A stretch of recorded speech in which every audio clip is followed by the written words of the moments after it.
Fired for being too dark. That's what they told me.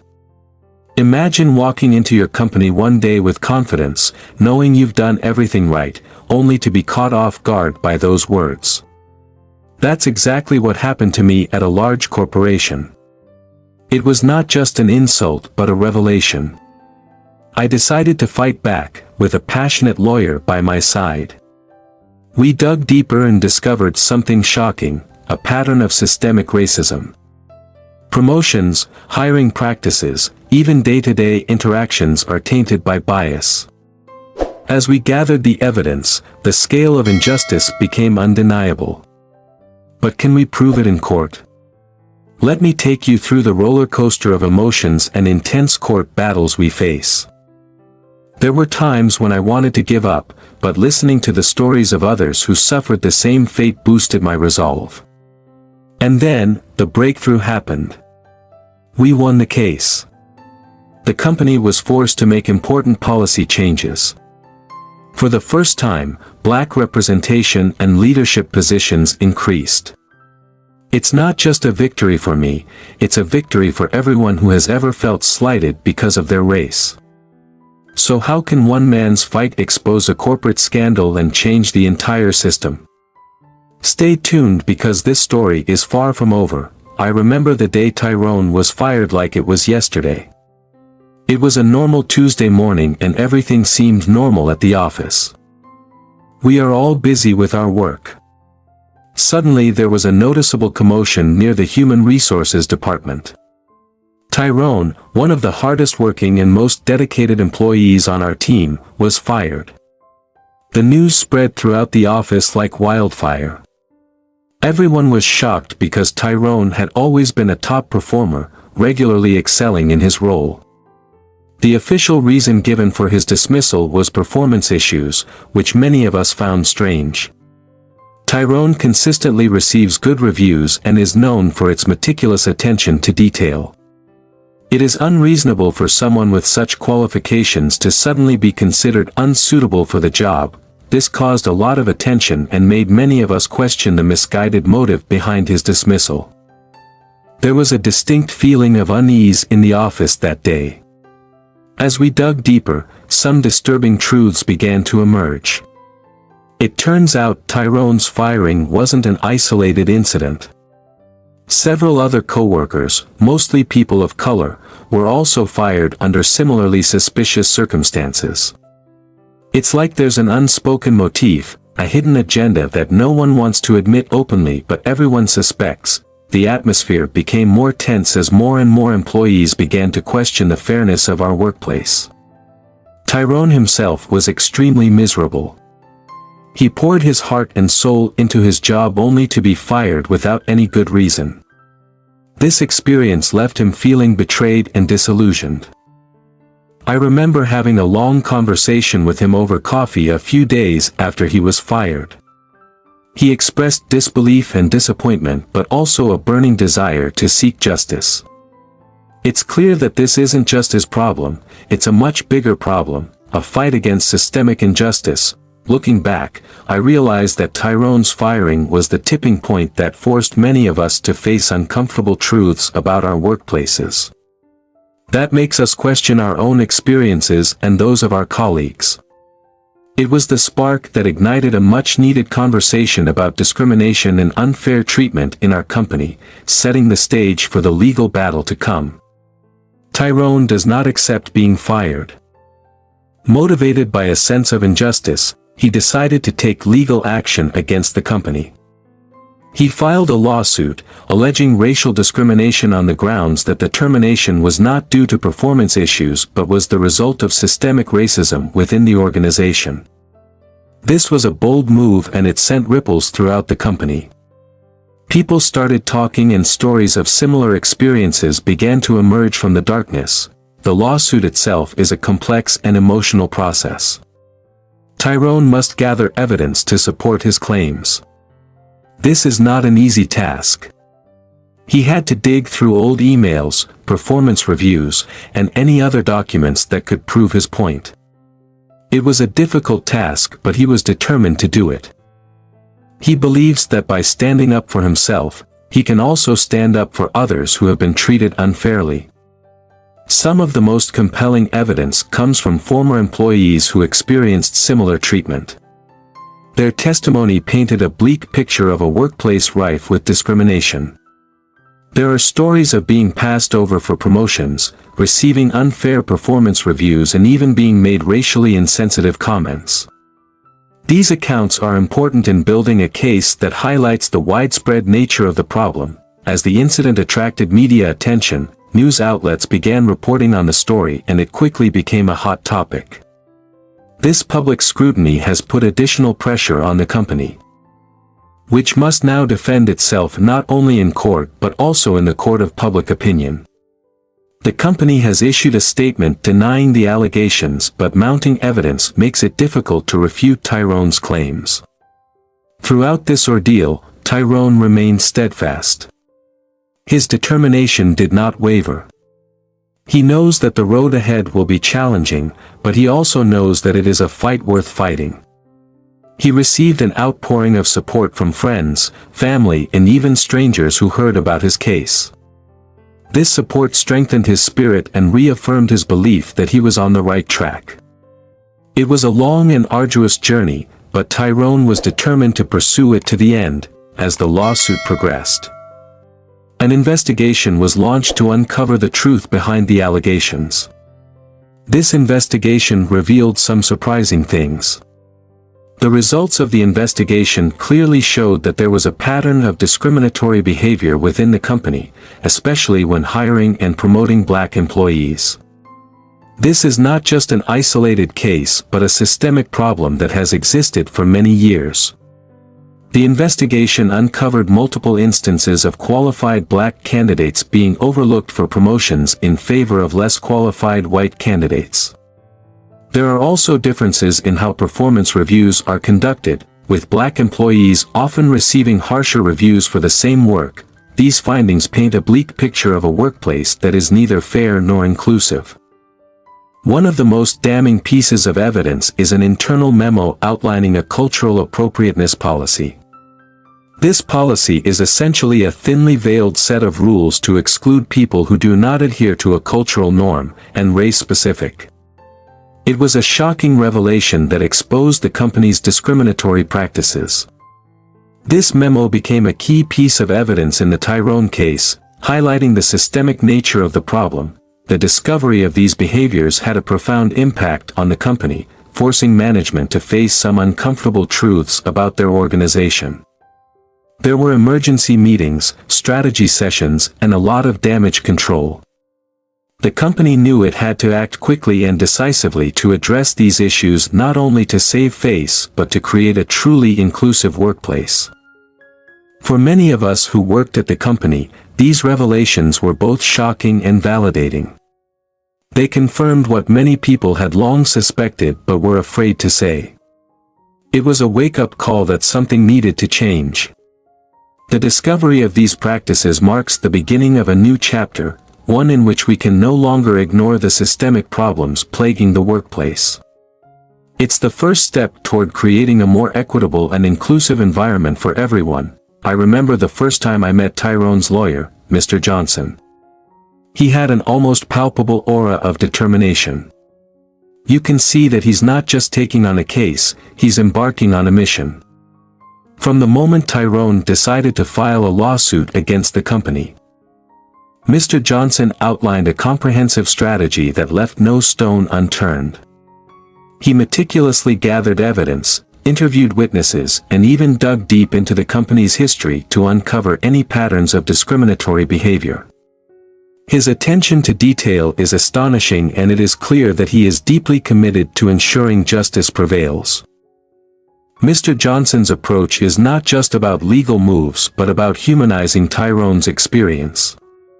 He highlighted the emotional and psychological toll that discriminatory practices had taken on Tyrone.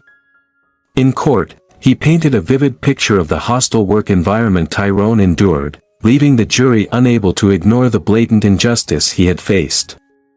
He deftly connected the dots and demonstrated how the company's actions were not just isolated incidents but part of a broader systemic problem, one of the most memorable moments in the trial was when Mr. Johnson questioned the company's human resources director. He deftly exposed the company's policy inconsistencies and blatant disregard for equality. It's a masterclass in legal strategy, and you can see the impact it has on the jury. They were really moved, and it was clear that Mr. Johnson had hit a key point. His tireless dedication and sharp intellect played a key role in turning the tide in Tyrone's favor. Mr. Johnson also ensured that Tyrone felt supported throughout the process. Legal battles can be both emotionally and financially draining, but Mr. Johnson's constant reassurance and unwavering commitment gave Tyrone the strength he needed to persevere. Mr. Johnson was informed at every step, explaining legal jargon in simple terms and ensuring that he understood the implications of each decision. This transparency and dedication has helped build strong attorney-client relationships based on trust and mutual respect. Ultimately, it was Mr. Johnson's perseverance and clear strategy that played a key role in ensuring justice for Tyrone. His efforts not only resulted in a favorable ruling but also created a precedent for future discrimination cases. He demonstrated that with the right legal expertise and an unwavering commitment to justice, it is possible to challenge and eliminate systemic racism. Mr. Johnson's role in this case has been nothing short of heroic, and his impact will be felt for years to come. When the final verdict was announced, there was a feeling of relief and vindication that overwhelmed Tyrone. The jury ruled in his favor, confirming the discrimination he faced and awarding him substantial compensation. The decision is a clear message that such behavior will not be tolerated. The immediate impact on the company was severely damaged. Not only were they financially responsible, but they were also publicly shamed. News of the ruling spread quickly, and before long, the company's reputation took a significant hit. The financial implications of the ruling are huge.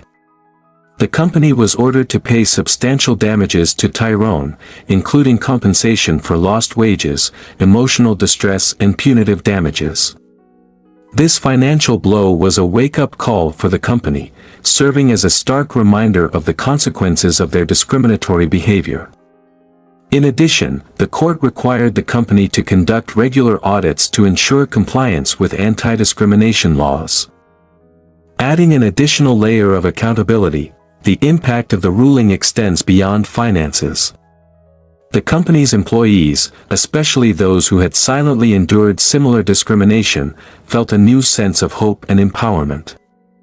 Tyrone's victory became a symbol of resilience and justice, inspiring others to speak out against the injustice they faced.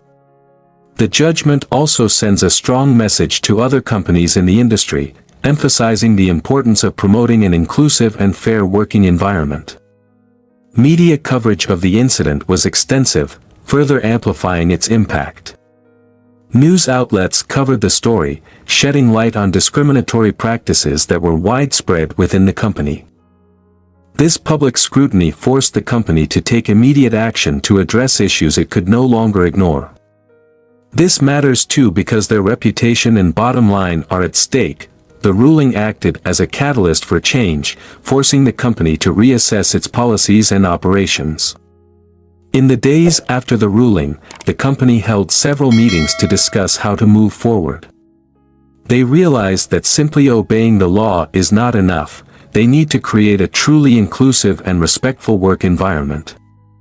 The immediate impact of the judicial victory was a combination of financial consequences, public accountability, and a renewed commitment to change. Tyrone's victory is not just a personal victory but a turning point for the company and a step towards a fairer and more equitable workplace. I remember clearly the day the company announced its new policies. It was like witnessing a dramatic change in the atmosphere, almost as if the air had become lighter. The lawsuit shook the foundation of the company's structure, and now they're trying to rebuild it in a more inclusive and equitable way. The first change was the introduction of a comprehensive policy and anti-discrimination training program. This is not just a box-ticking exercise but an immersive experience designed to educate employees about unconscious biases, systemic racism, and the importance of diversity. I attended one of these sessions and it was an eye-opener to say the least. It made me accept. I realized how I had internalized some stereotypes without even realizing it. The company has also revamped its hiring practices. They have implemented a blind hiring process, where the early stages of job applications are anonymous to eliminate any potential bias against candidates based on their name or background. I think this is a wise move. It levels the playing field and ensures that the focus is solely on the candidate's qualifications and experience. I remember talking to a colleague involved in the hiring process and he mentioned how refreshing it was to see diversity in the select group of candidates. Another important change is the introduction of a zero-tolerance policy towards discrimination and harassment. The company has made it clear that any form of racial discrimination will result in immediate disciplinary action, including termination. This is a bold but necessary step for everyone to feel safe and valued in the workplace. I recall an all-hands meeting where the CEO addressed this issue directly. He was candid about the company's past failures and pledged to make things right. It was a powerful moment that resonated with many of us. The company has also established a D&I Diversity and Inclusion Committee comprised of employees from a variety of departments and backgrounds. The committee's role is to monitor implementation of new policies and recommend further improvements. I am very fortunate to be on this committee and it has been a rewarding experience. We held regular meetings to discuss progress, share feedback, and brainstorm new ideas. It feels great to be actively involved in creating a more inclusive workplace. They eventually introduced a mentoring program to support employees from underrepresented groups. The idea is to provide resources, guidance, and career advancement opportunities. I remember mentoring a young black woman who had a lot of potential but lacked the confidence to take on leadership roles. Through this program, she gained the skills and confidence she needed to succeed. It is truly admirable to see her grow and succeed. The most notable change, however, is the increase in black representation in leadership positions. This didn't happen overnight, but slowly we started to see more black faces in management and executive roles. This is a direct result of the company's new policies and commitment to promoting equality. I remember the first time a black colleague was promoted to a senior management position. It was a moment of pride and celebration for many of us. That signals that the company is serious about change and is willing to act on its words. One of the newly promoted leaders is a woman named Angela. She has been with the company for many years and has always been very capable and respected. However, she was often overlooked for promotions in the past. With new policies in place, her potential was finally recognized. Angela has brought a new perspective to the leadership team. Her approach to problem solving is inclusive and collaborative, which has fostered a more supportive work environment. I have had the honor of working closely with her on several projects and it is clear that her leadership style has positively impacted the team. Another notable promotion is that of James, a talented engineer who has been with the company since its early days. James has always been an innovator, but he never received the recognition he deserved. When he was promoted to a leadership position, it was like a breath of fresh air for the engineering department. His innovative ideas and inclusive leadership style have transformed the way we approach projects. I remember one particular project where his guidance led to a breakthrough solution that saved the company a significant amount of money. It's clear that promoting James was a smart move. These changes have had a ripple effect throughout the entire organization. Seeing more black leaders in the company has inspired many of us. That sent a strong message that hard work and talent will be recognized regardless of race. I noticed a change in the overall culture of the company. People are more open, more willing to listen and more supportive of each other. It is as if the previous barriers are gradually being broken down. the increase in black representation and leadership also brings more diverse ideas and perspectives. This diversity of thinking leads to more creative solutions and better decision-making. I remember a brainstorming session where the presence of many different voices led to a groundbreaking idea that none of us had thought of before. It's a perfect example of how diversity can foster creativity and success. The conclusion is that changes in company policies and increased representation of black people in leadership positions have had a profound impact on the company. Creating an inclusive and supportive work environment better inspires employees and leads to better business results. It has been a journey of growth and transformation, and I feel honored to be a part of it. As I sat in that courtroom, the weight of every unfair dismissal, every whispered insult, every door slammed in my face weighed heavily on me. But it's not just about me, it's about everyone who's been told they're too black to fit in, to succeed, to lead. With my attorney by my side, we exposed not just an act of discrimination but a deep-seated systemic problem that had existed within the company for years. You see, this lawsuit is bigger than a salary or a title. It's about justice. About change. And when the verdict went in our favor, it felt like a victory for every black professional who had been overlooked, undervalued, or dismissed altogether. The company was forced to implement new policies ensuring fair hiring practices and greater black representation in leadership positions. It's a huge change, but it's just the beginning. I want to hear from you. Have you ever faced discrimination at work? How did you handle it? Do you think companies are doing enough to address these problems? Leave your thoughts in the comments below, and remember that change starts with us. Let's continue this conversation and make sure no one else has to go through what I went through. Until next time, stay strong and united. If you love engaging in true stories about life, click the subscribe button now to not miss any videos. Don't forget to ring the notification bell to receive the latest information from us. Thank you for your support and companionship.